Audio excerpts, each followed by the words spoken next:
పౌరునిగా ఒక అడ్వకేట్ గా నాకున్న రైట్స్ తోటి నేను ఇక్కడికి వచ్చి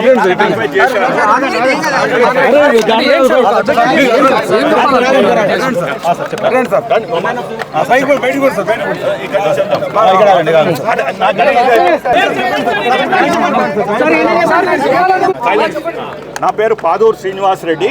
నేను హైకోర్టు అడ్వకేట్ని. ఈ క్వాష్ పిటిషన్ ఏదైతే అల్లు అర్జున్ వేశాడో అక్యూజ్ నెంబర్ 11 హైకోర్టులో మేము ఆ కేసులో ఇంప్లీడ్ అయ్యాము. మా పిటిషనర్ సతీష్ కమ్మాల్, అతను కూడా మీలాగనే జర్నలిస్టు, ఒక సోషల్ కాజ్ కోసము ఇంప్లీడ్ అయ్యాము. అయితే ఆ రోజు ఏదైతే వాళ్ళకి మాకు లింక్ వచ్చింది, మేము జాయిన్ కాలేకపోయాము. సో మా దగ్గర చాలా మెటీరియల్ ఉన్నది ఇతను అక్యూజ్డ్గా ప్రూవ్ చేయడానికి. ఇప్పుడు సమాజంలో అతను మొన్న ప్రెస్ మీట్ పెట్టాడు రాగానే, జైలు నుంచి రాగానే, అది తప్పు. రెండోది మళ్ళీ ముఖ్యమంత్రి గారు అసెంబ్లీలో స్టేట్మెంట్ చేయగానే మళ్ళీ కౌంటర్ ప్రెస్ మీట్ అంటారు దీన్ని, అది తప్పు చేశాడు. నేను ఇప్పుడు వచ్చి ఏమంటున్నాను, ఇక్కడ పోలీస్ స్టేషన్కి వచ్చి నేను SHOకి ఫిర్యాదు చేయవలసింది ఏంది, కంప్లైంట్ చేయవలసింది ఏంటంటే అతన్ని ఇమ్మీడియట్గా అతని బెయిల్, ఇంటరీమ్ బెయిల్ సస్పెన్షన్, ఎందుకంటే అతను బెయిల్ 21 జనవరి దానికి ఉన్నాడు. కాబట్టి నేను ఒక రిక్వెస్ట్ లెటర్ మోడ్లో వచ్చాను.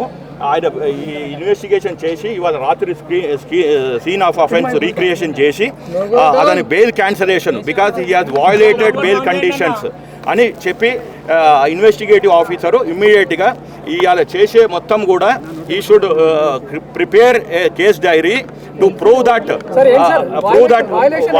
Violation of bail conditions. So that ప్రెస్ను అడ్రస్ చేయటము, చెంచల్ కూడా జైలు నుంచి రాగానే ప్రెస్ను అడ్రస్ చేయటము, తర్వాత వాళ్ళ కుటుంబ సభ్యులు పోయి విట్నెస్ ఫ్యామిలీని ఇన్ఫ్లుయెన్స్ చేయటము. నిన్న గుర్తుంచుకోండి, నిన్న వాళ్ళ పిల్లనిచ్చిన మామ he has gone and met the AICC incharge. అంటే ప్రభుత్వాన్ని కూడా ఇన్ఫ్లుయెన్స్ చేస్తున్నారు. ఇక మనకు న్యాయం ఎక్కడి దొక్కుతుంది. కాబట్టి ఇతన్ని ఇమ్మీడియట్గా అరెస్ట్ చేయాలి, 4 గోడల మధ్య ఉంచాలి. Because he has violated golden rules అంటాము, సుప్రీంకోర్టు గైడ్ లైన్స్ ఉన్నాయి.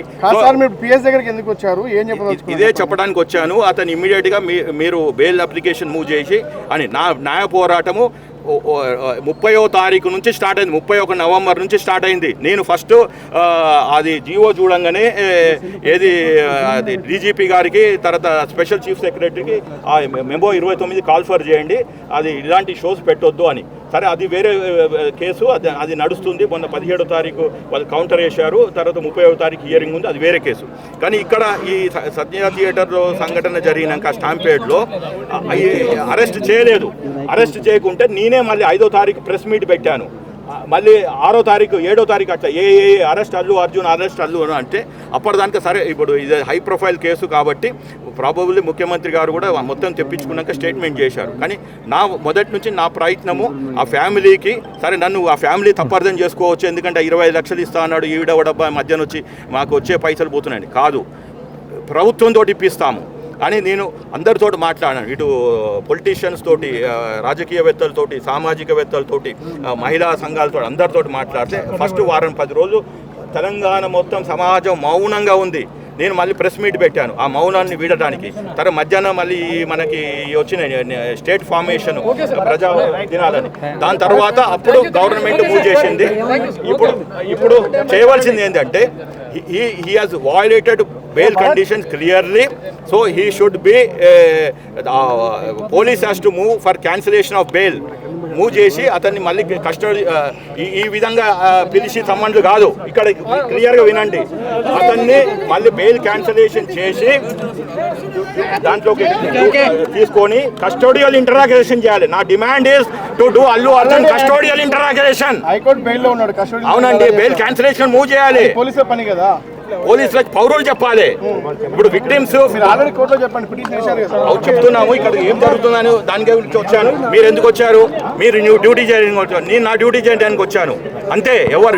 ప్రతి పౌరుడు డ్యూటీ చేయడానికి. అల్టిమేట్ గా ఈ దేశంలో న్యాయం అనేది నిలబడాలి. స్వచ్ఛమే జయతి.